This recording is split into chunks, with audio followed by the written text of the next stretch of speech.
Hi friends, आज आपण करणार आहोत पापलेटची करी। त्यासाठी लागणारे साहित्य आपण बघूया। 4 ते 5 मिरच्या, कढीपत्ता, कोथिंबीर आणि कोकमाचा आगर। मसाल्यांमध्ये मी धना पावडर, गरम मसाला, मालवणी मसाला, घाटी मसाला आणि हळद घेतली आहे। आणि इथे मी 2 बारीक चिरलेले टोमॅटो। तर सगळ्यात पहिलं आपण कढईमध्ये तेल टाकणार आहोत। सगळ्यात पहिलं आपण मिरची आणि कढीपत्ता टाकणार आहोत। त्यानंतर आपण हे बारीक चिरलेले टोमॅटो टाकणार आहोत। त्यानंतर आपण थोडं त्यामध्ये मीठ टाकूया, त्याने टोमॅटो छान स्मॅश होतो।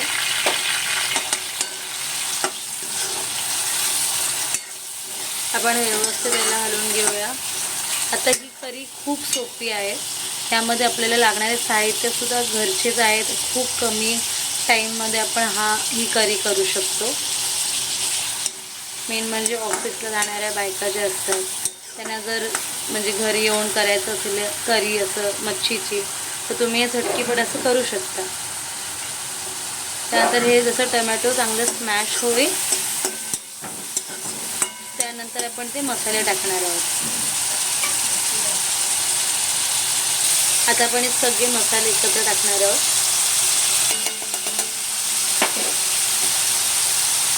आणि त्याला आपण चांगलं फ्राय करून घेऊया।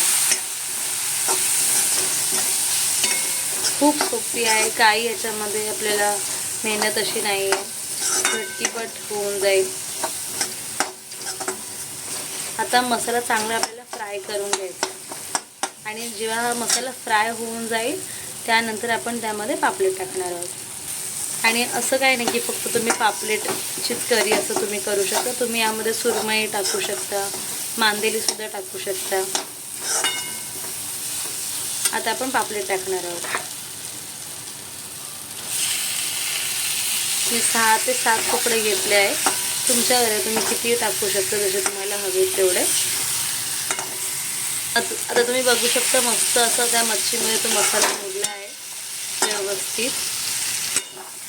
आता आपण यामध्ये पाणी टाकू। पाण्याचं प्रमाण तुम्हाला हवं तेवढं तुम्ही टाकू शकता। हे पातळ छान लागतं, घट्टही होतं। तुम्ही जर डाळ नसेल करणार तर तुम्ही ह्या करीसोबत हे व्यवस्थित ते होऊ शकतं।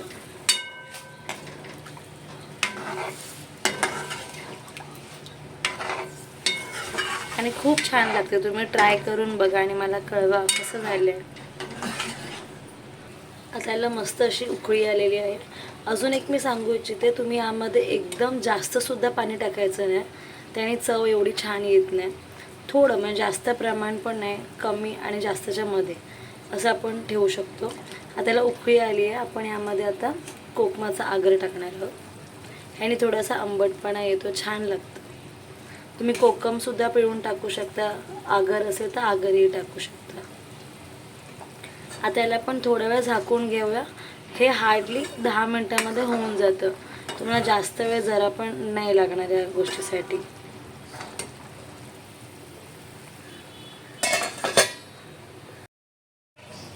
तुम्ही बघू शकता आता किती छान असा कलर सुद्धा आलेला आहे आणि आपली करी रेडी आहे। आता आपण याला गार्निश करूया।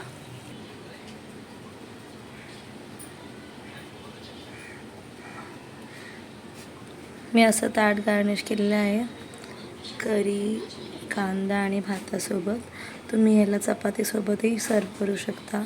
कशी वाटली रेसिपी नक्की सांगा। धन्यवाद।